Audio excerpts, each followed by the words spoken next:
Notion M2A1. Notion de périmètre. Définition. Le périmètre d'une figure est la longueur de son contour. Donc définition à connaître par cœur. Donc sur cet exemple-là, vous voyez qu'on a une figure qui a été dessinée. Ici en rouge, on me dit que l'unité de longueur, en fait, c'est la longueur du côté d'un petit carré. Et on me demande de trouver le périmètre de cette figure. Donc ici, on doit simplement compter les unités de longueur. Donc l'unité, ça sera unité de longueur. Il suffit de compter. Donc il faut faire le tour de la figure, puisque c'est la longueur du contour. Donc si je pars du point le plus en haut à gauche, 1, 2, 3, 4, 5, 6, 7, 8, 9, 10, 11, 12, 13, 14, 15, 16. Donc du coup, le périmètre ici, c'est 16. Attention, ici, ce ne sont pas des centimètres, on a compté les unités de longueur, qu'on peut aussi en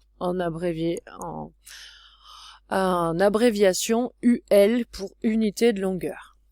Propriété. Le périmètre d'un polygone est égal à la somme des longueurs de ses côtés. Remarque, pour calculer le périmètre d'une figure, les longueurs doivent être exprimées dans la même unité. Exemple, calculer le périmètre du polygone ABCDE. Donc vous voyez ABCDE, donc c'est un polygone quelconque, donc on n'a pas de formule, donc là il va falloir simplement ajouter les longueurs de tous les côtés. Attention, je vois sur cette figure qu'il y a des longueurs qui ne sont pas dans la même unité, puisque là j'ai des centimètres, des millimètres, des centimètres et des décimètres. Donc on va tout convertir dans la même unité. Ici on va tout mettre en centimètres, comme j'en ai déjà 2 en centimètres. Donc le 0,29 décimètres. Donc si vous avez besoin de refaire le tableau des unités de longueur pour convertir, vous le faites, mais normalement les unités de longueur, vous devriez être capable de le faire directement. Donc décimètre, pour passer au centimètre, donc c'est une unité qui est 10 fois plus grande, donc pour passer au centimètre, je multiplie par 10.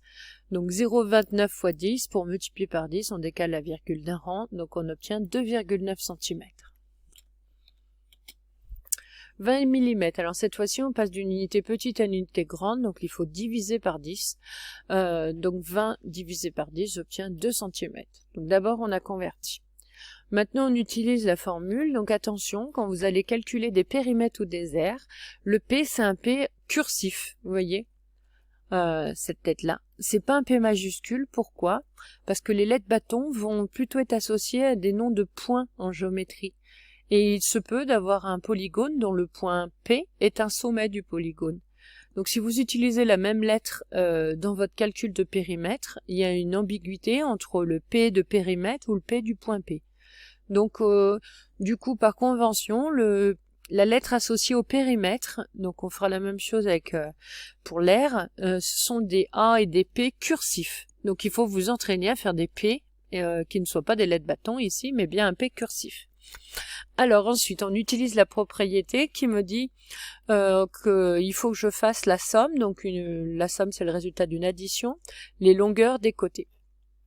Alors le premier côté, donc là, on tourne dans l'ordre qu'on veut. Hein, l'essentiel, c'est d'ajouter. C'est un polygone qui a 5 côtés. Je vais ajouter les 5 côtés. Attention, je dois ajouter les longueurs des côtés. Donc premier côté, c'est le côté AB entre crochets. La longueur, c'est AB sans crochet. Ensuite, j'aurai la longueur BC. Décidément. Ensuite, quand je continue, j'ai CD, ou DC, hein, ce serait pareil.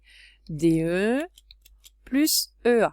Donc là, j'ai fait le tour, faut pas oublier la longueur du dernier côté. Je reviens au point A. Étape suivante, je remplace par toutes les longueurs. Donc AB, si je regarde bien sur la figure, c'était le 0,29 décimètres, donc on a converti, on a trouvé 2,9. BC, il n'y a pas écrit la longueur, par contre il y a codage. Codage, un trait, je regarde un trait, 3,2. CD ou DC, c'est pareil, 1,7. DE, c'était le 20 mm qu'on a converti en 2 cm, et EA, 3,2. Maintenant, je dois calculer, donc c'est une somme de 5 nombres, et je n'ai droit, au niveau du calcul mental, que de les regrouper 2 par 2. Donc attention, c'est une obligation. Donc vous êtes obligé de souligner les nombres que vous allez regrouper. Après, comme c'est qu'une suite d'addition, on aurait pu regrouper les termes d'une autre manière. Là, je l'ai fait dans l'ordre. Alors, on commence par bien vérifier qu'ils ont bien le nombre de chiffres après la virgule. Donc, un chiffre, pas de problème. On commence par ajouter les chiffres les plus à droite. 9 plus 2, 11. On écrit le 1. La virgule, elle ne change pas de place. Et on a 1 de retenue.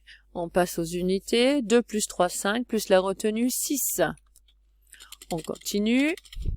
1,7 plus 2. Donc là, si je veux pas me tromper, il est judicieux de rajouter une virgule et un 0 à celui-là.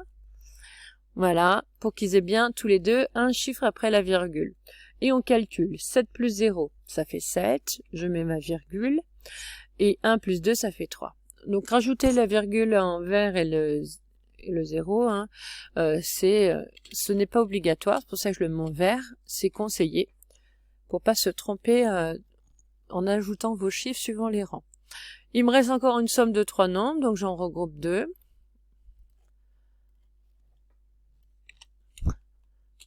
Allez, 7 plus 1, ça fait 8. La virgule, elle bouge pas. Et 6 plus 3, ça fait 9. Et il faut que j'ajoute maintenant le 3,2. Donc on y va. 8 plus 2, ça fait 10. Donc il faudrait que j'écrive le 0. La virgule, elle bouge pas. 9 et 3, 12, plus la retenue, 13. Attention, le nombre 13,0, comme c'est le résultat final, je peux pas l'écrire comme ça. Il faut que je pense à enlever la virgule et le 0. J'ai ajouté des longueurs en centimètres, donc le périmètre est dans la même unité. Ça sera des centimètres. Alors, soit vous le mettez là, il faudra le remettre dans la phrase réponse, soit on n'est pas obligé de le mettre ici, mais il faudra bien y penser dans la phrase réponse et pas se tromper d'unité. Dans votre phrase réponse, il doit y avoir la nature et le nom de votre polygone, ainsi que bien sûr la valeur du périmètre trouvé et les unités. Donc là, le périmètre du polygone ABCDE, donc je rappelle, hein, le nom d'un polygone, ce sont les lettres majuscules associées à ses sommets. Si 2 lettres sont collées, c'est qu'il y a un côté qui est décidé, donc un segment entre les deux.